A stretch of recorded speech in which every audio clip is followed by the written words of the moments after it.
I'm going to say, let's say for example,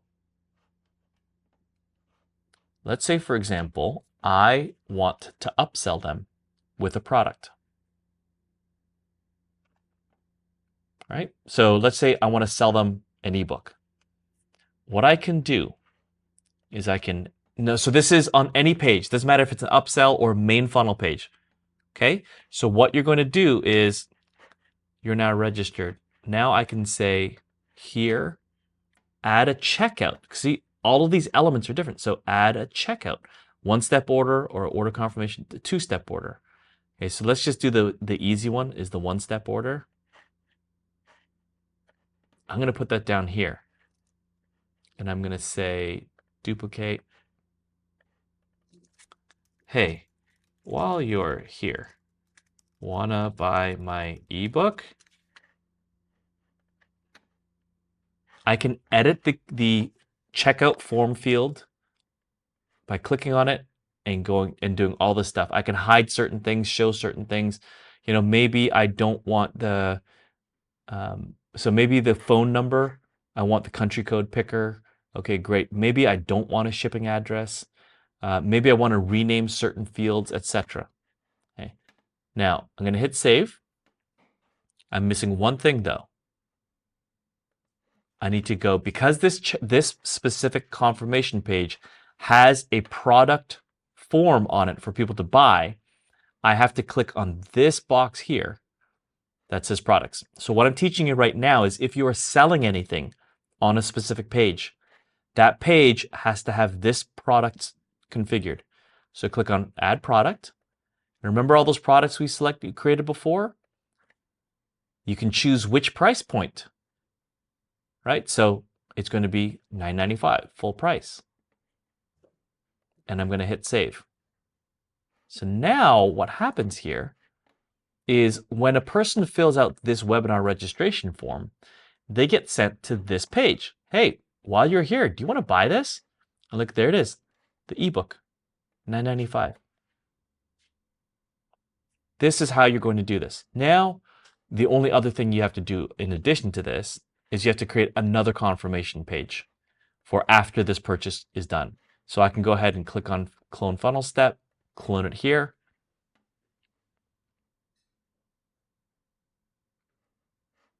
I'm going to change it. Order confirmed.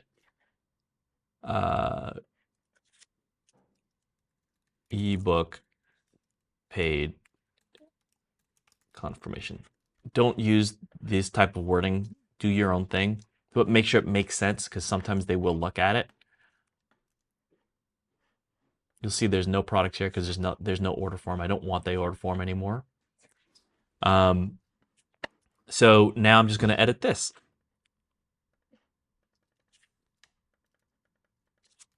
Your order has been completed. I just sent you your PDF via email. Check, blah, blah, blah, blah. Do all the normal stuff that you're going to be talking about. Okay, now I'm going to go back, and sorry, this is called order completed.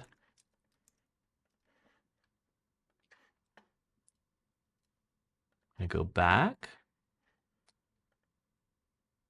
And then here, I'm going to go to that order form again, because now after the order form, I want them to go to the next. Remember when I selected the form on the first landing? I said go to the next step. Well, after this order, I want to select now what happens after this. Where is this one?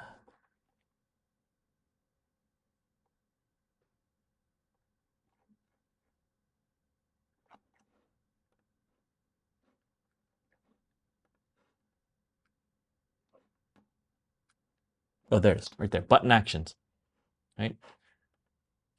Go to the next step is usually the case. But if there's multiple different steps, I can also say select a step and go to order completed. It's probably, in my opinion, the best and appropriate action to choose. And that's it. So now when a person goes to the webinar registration, they get to this here. They can buy this. When they buy that, it takes them, oops, not to that page.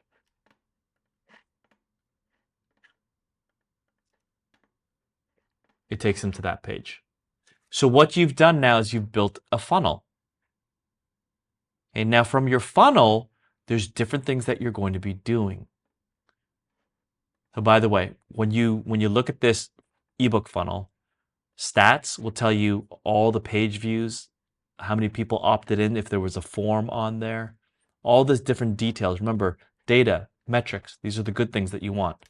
How many sales came through, different types of events, and security is more for like the search engine as well as your ads and stuff like that. Here's where you can change the domain. If I had it here, it would be selected here. Then it would specifically be freeebookwebinar.com/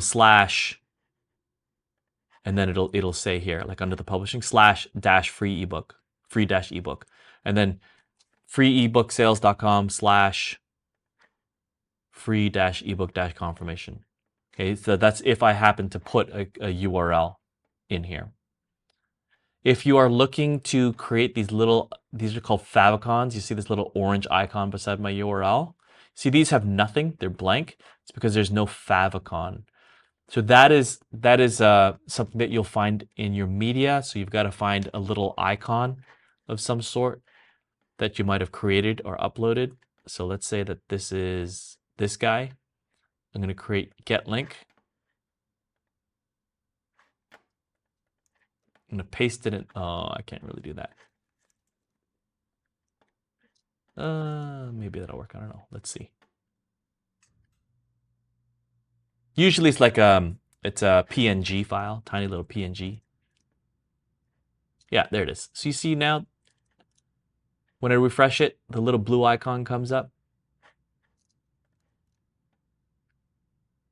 Okay, so that's your favicon. It's just a nice little branding piece.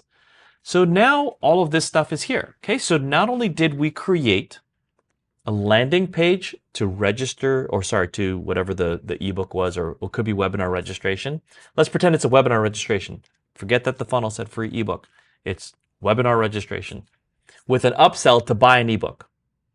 Now I want to create what was called a workflow. So that's going to be in our next training. All right, now it's questions time for what I taught. This was a little bit of a longer one, but this is probably where you're going to spend probably 60 to 70% of your time editing, updating, or adding content.